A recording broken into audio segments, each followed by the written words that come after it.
Buenos días, soy el doctor Luis Eduardo Méndez Turrubiates, soy radiooncólogo. Me pidieron que viéramos un poco de lo que es cáncer de cervix, entonces vamos a ver de una manera un poco sencilla lo que es el cáncer de cervix. Entonces, lo primero que tenemos que hacer es hablar de la epidemiología. Lo que dicen los libros es que en los países en desarrollo el 85% de los casos van a estar ahí. Además de que el cáncer de cervix es el cáncer más común, está en el número 4 y a su vez también ocupa a la muerte por cáncer, es el lugar número 4. La mayoría de las muertes que va a causar esa enfermedad van a estar en los países en desarrollo.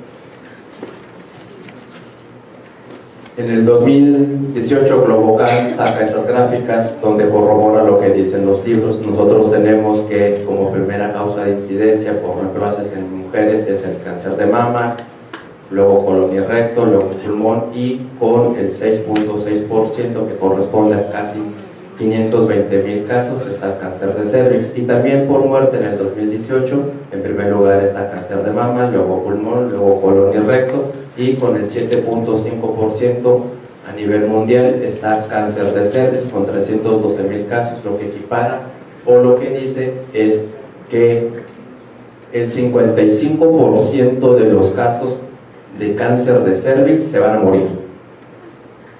En México hay un consenso del 2014. Este consenso no es como el consenso de mama que cada 2 años se está renovando. Este consenso del 2014 no se ha renovado, así que después de eso no hay estadísticas. Y aún así el consenso de mama es igual que el consenso de cervix, solamente refleja lo que hacen los institutos. Entonces Globocan tiene estas cifras del 2018 en México y dice que el cáncer de cervix ocupa el tercer lugar en incidencia, pero el segundo lugar en mortalidad. Los factores de riesgo para padecer esta enfermedad, como nosotros lo conocemos, el más importante es el virus del papiloma humano. Sabemos que existen 2 tipos, los de bajo riesgo que corresponden al tipo 6 y 11 y los de alto riesgo que corresponden al 16 al 18. Estos se van a encontrar en el 71% de las enfermedades y los tipos 31, 33 y 45 los vamos a encontrar solamente en el 19%. Después se ha determinado que el uso de las vacunas, primero se determinó que se usara en niños y niñas de 9 hasta 15 años con la primera aplicación, un refuerzo a los 5 meses y después otro refuerzo a los 13 meses, pero ahora también se ha determinado y se ha estudiado que en pacientes adultos existe un beneficio. Los tipos de vacunas que existen son de 2 serotipos, de 4 serotipos y de 9 serotipos. Se ha determinado que en el grupo de pacientes de 25 años, el 25% de las pacientes ya va a tener una inyección de VPH. Esto lo que ha ayudado a bajar la incidencia es el screening con el Papa Nicolau. Aquí mencionan las guías que en los países bien desarrollados el Papa Nicolau disminuye la incidencia y la mortalidad en un 80%, pero que en los países que estamos en vías de desarrollo no tiene tal impacto.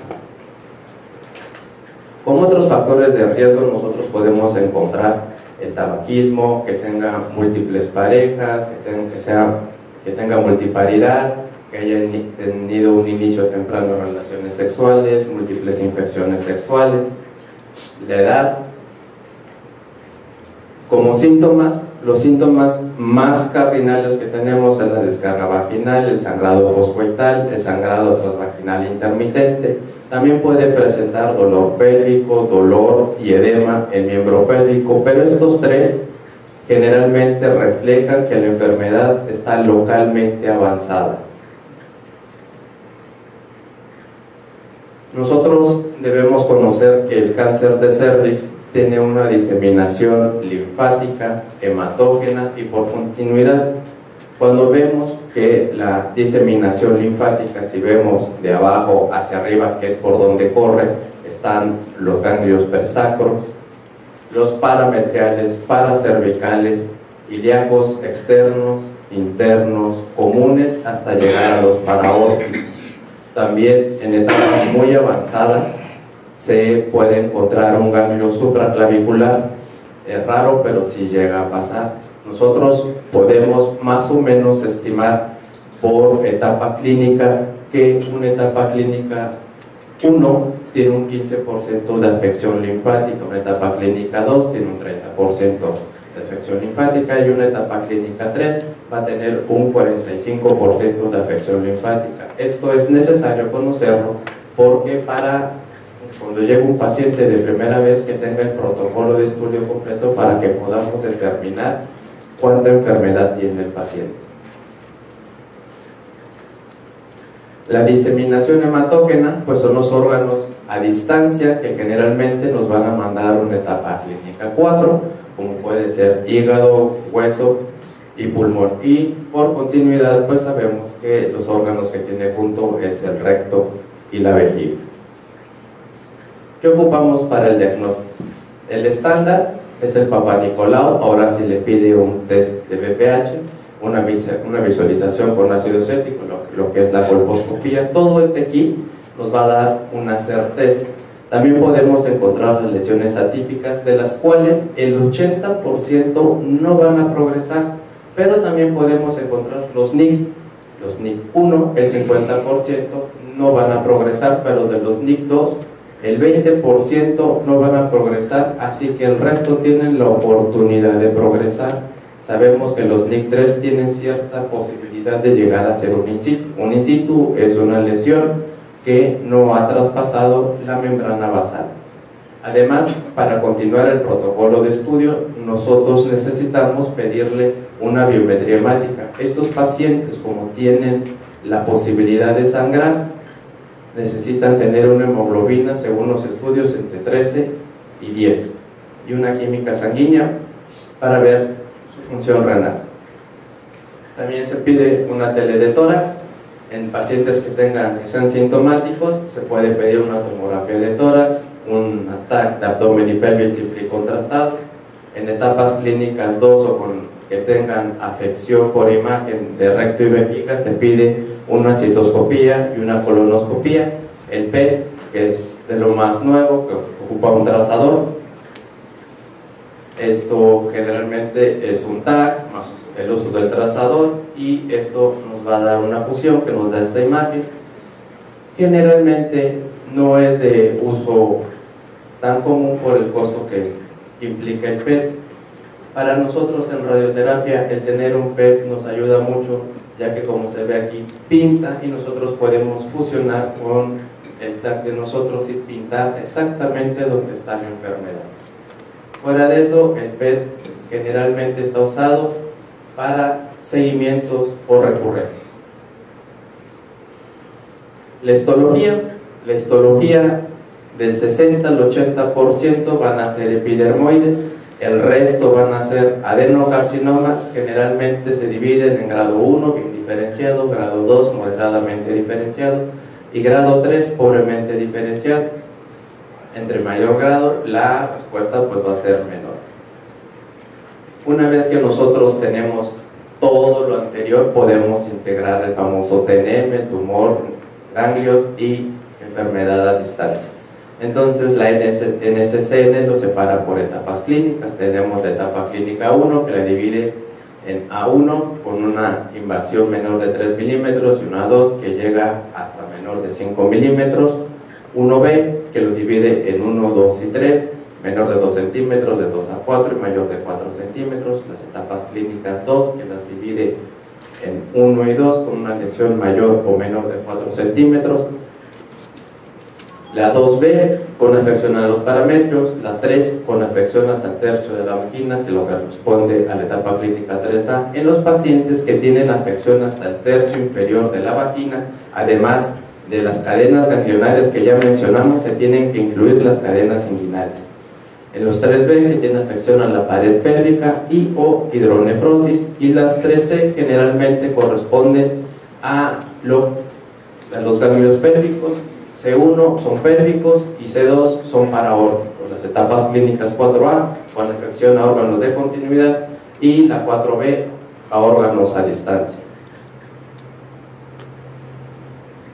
Ya que tenemos al paciente con una etapa clínica, pues nosotros ya podemos determinar cuáles son los factores de buen pronóstico o de mal pronóstico. Entonces, el paciente, los factores pronósticos son los ganglios, el tamaño tumoral, la etapa clínica y la hemoglobina. La hemoglobina va en relación a la cantidad de oxígeno que anda circulando. ¿Esto por qué? Porque la radioterapia requiere de una buena cantidad de oxígeno para que tenga una buena respuesta al tratamiento. El ideal es que tengan 13. Si no tienen 13, lo mínimo es 10.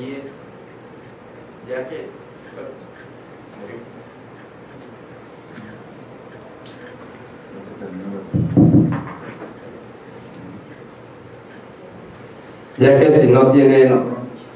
si no tienen los 10, la respuesta al tratamiento no es lo esperado. Entonces, por etapas clínicas, ¿qué es lo que radioterapia le puedo ofrecer? A las etapas clínicas 1A, que no se pueden recibir tratamiento conservador con cirugía, pueden ir a braquiterapia. La dosis es de 60 a 65 Gray a punto A. Las etapas clínicas 1B, con la cirugía en general, aunque los libros dicen que pueden ir de 2 a 4 centímetros, operan abajo de los 2 centímetros. Si no, va a tratamiento con radioterapia externa y además se le suma braquiterapia. Para todos los tumores de 1B2 en adelante van a tratamiento concurrente. Las 25 sesiones de radioterapia con quimio, generalmente a base de cisplatino, y después evaluando respuesta para ver la braquiterapia. ¿Qué pasa con los pacientes que ya operaron? Generalmente, para valorar si requieren adyuvancia es el tratamiento que requiere después de ser operado, nosotros pedimos ciertos criterios. Hay criterios para dar solamente radioterapia y hay criterios para dar quimio y radioterapia. Para los pacientes para radioterapia tenemos los criterios de CELTIS. Estos incluyen la invasión linfovascular, la invasión al estroma y el tamaño tumoral. Tiene que tener 2 de 3 para hacerse acreedor a radioterapia. Para recibir tratamiento concurrente están los criterios de Peters. Estos son necesarios solamente uno y son márgenes positivos, ganglios positivos y paramétricos positivos. En base a esto nosotros determinamos si el paciente requiere o no tratamiento. Bueno, en base a, hablando un poco más de radioterapia, la dosis necesaria para que la célula del cáncer de cervix se muera necesita un mínimo de 80 Gray, sabiendo que la teleterapia da de 45 a 50, se tiene que complementar con braquiterapia. Hay que tener en cuenta que la quimioterapia lo que hace es exponer a la célula para que la radiación pueda provocar más daño. La radioterapia puede provocar un daño directo, que es una ruptura de la doble cadena, y esto es un daño letal. Pero también puede provocar un daño subletal, que es solamente una ruptura, o también los radicales libres. Ahí está la importancia de que el paciente tenga una buena hemoglobina. De los pacientes que reciben un daño subletal, la célula cancerígena tiene la posibilidad de recuperarse, pero como el tratamiento es diario, en algún momento la célula se cansa y deja de repararse y muere. El tiempo de tratamiento que nosotros tenemos que cumplir es de 6 a 7 semanas. Si nosotros sabemos que son 25 sesiones y son de lunes a viernes, descansando sábado y domingo, son 5 semanas, y 2 semanas de braquiterapia, son las 7 semanas. ¿Qué pasa si el paciente no las cumple? La falla local aumenta de una manera importante y eso va a repercutir en la sobrevida y en el control de la paciente. Por eso los tiempos para nosotros son importantes y tratar de que el paciente no tenga tanta movilidad durante el tratamiento. Las dosis. La radioterapia externa, las guías manejan que puede ir desde 45 hasta 50 Gray. Las fracciones son de 1.8 o de 2 Gray. Estas son las fracciones estándar. La braquiterapia puede ser de dos tipos: de baja tasa, que era lo que se ocupaba antes, bueno, todavía existe, que es a base de cesio. Las dosis son de 30 Grays o de 40 Grays.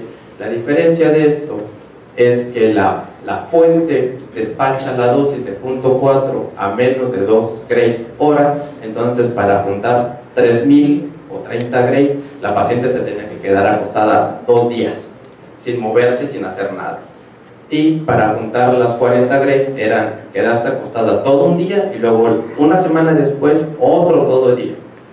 ¿Qué es lo que pasa ahora con las braquiterapias de alta tasa? Que puede haber de dos tipos: puede ser de cobalto o puede ser de iridio. Ahora los tratamientos se reducen, creo que la de aquí es un poco de caída, pero aún así los tratamientos siguen siendo de 40 minutos. Entonces la paciente le invierte 2 horas del día, viene, se coloca, se da tratamiento y se va a su casa. Ya no se maltrata tanto a la paciente. Entonces, en base a eso, nosotros podemos ver que las dosis que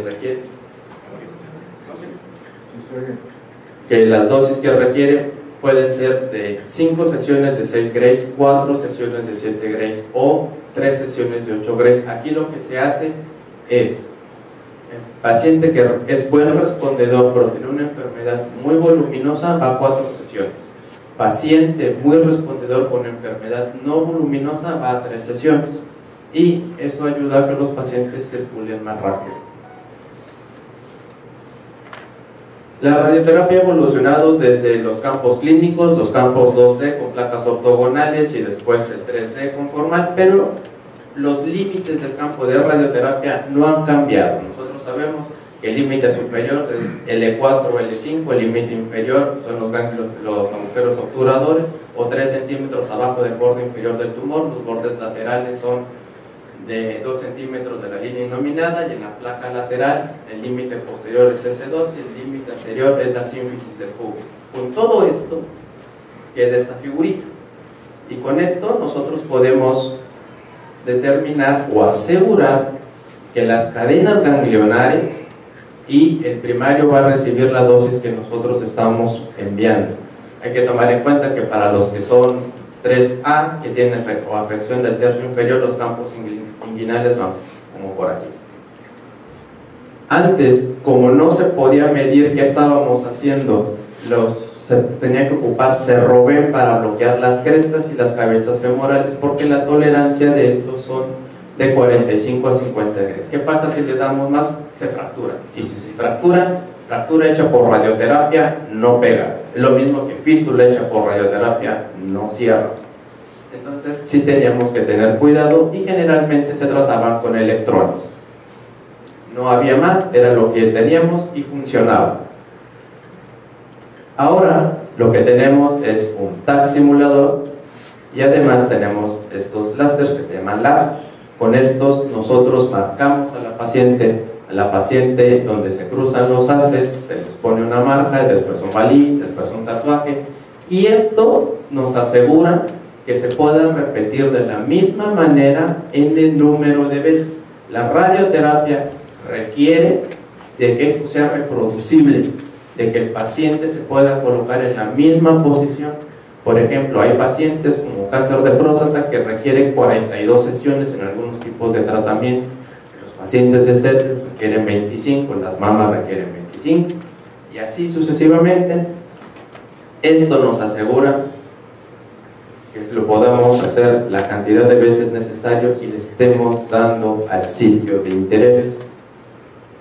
Después, nosotros tenemos que contornear. ¿Qué es el contorneo? Es iluminar. Nosotros determinamos órganos de riesgo y volúmenes de importancia. Los órganos de riesgo en cáncer de cervix son las cabezas femorales, la vejiga y el recto. Los volúmenes de interés son los niveles ganglionares y el primero como tal. Para nosotros, para los volúmenes de interés, pintamos un PTB, que es el tumor macroscópico, un CTB, que es lo clínico, y un PTB, que es lo de planeación, que es donde trabaja el físico. Nosotros vemos que al final, con el PTB, el tumor y la zona de tratamiento queda exactamente así. Después nosotros requerimos de un físico médico, porque el físico médico tiene la tarea de lograr llegar a la dosis, pero cuidando los órganos de riesgo. Esto era cuando éramos 2D, 3D conformal y ahora IMRT. La diferencia entre el 2D y el 3D es, hay una disminución de un 30% de morbilidad de la paciente, y del 3D al IMRT hay otro 30% de disminución de la morbilidad. La diferencia entre el 3D y el IMRT es que esto le llaman forward planning, donde el físico se quiebra la cabeza tratando de meter un número de haces, metiendo segmentos, metiendo cuñas para que logremos esto con la menor morbilidad. Y la IMRT es el inverse planning. Uno le mete ciertas restricciones y ciertas dosis al sistema de planeación y el sistema de planeación arroja una sugerencia de tratamiento. Esto disminuye la morbilidad y puede aumentar la dosis a nuestro sitio de interés. Al final, el físico nos entrega un DBH. ¿Qué es un DBH? Es un histograma dosis-volumen, que son estadísticas. Nosotros ya tenemos bien valorado cómo está lo de la morbilidad. Nosotros sabemos que cuando era 2D estábamos basados en EMAMI, no había mucho que hacer, entonces los órganos se dividían en tercios. Ahora son volúmenes. Lo que nosotros sabemos es que si al intestino le llegan 50 Grays, no se puede pasar el plan, solamente 40 Grays al 100 cc. A la cabeza femoral 40 Grays al 40%. Y así vemos cómo con esta gráfica salen esas estadísticas. ¿Qué pasa si no cumple? Se regresa y el físico lo tiene que volver a hacer. Y así hasta que quede y cumpla la dosis. La dosis, si nosotros pedimos 50 Grays, la dosis máxima no puede ser mayor del 110%, a veces hasta un 15% más.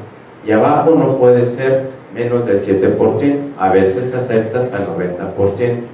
Por debajo no se está logrando el objetivo y por demás podemos hacer más daño del beneficio que podemos otorgar.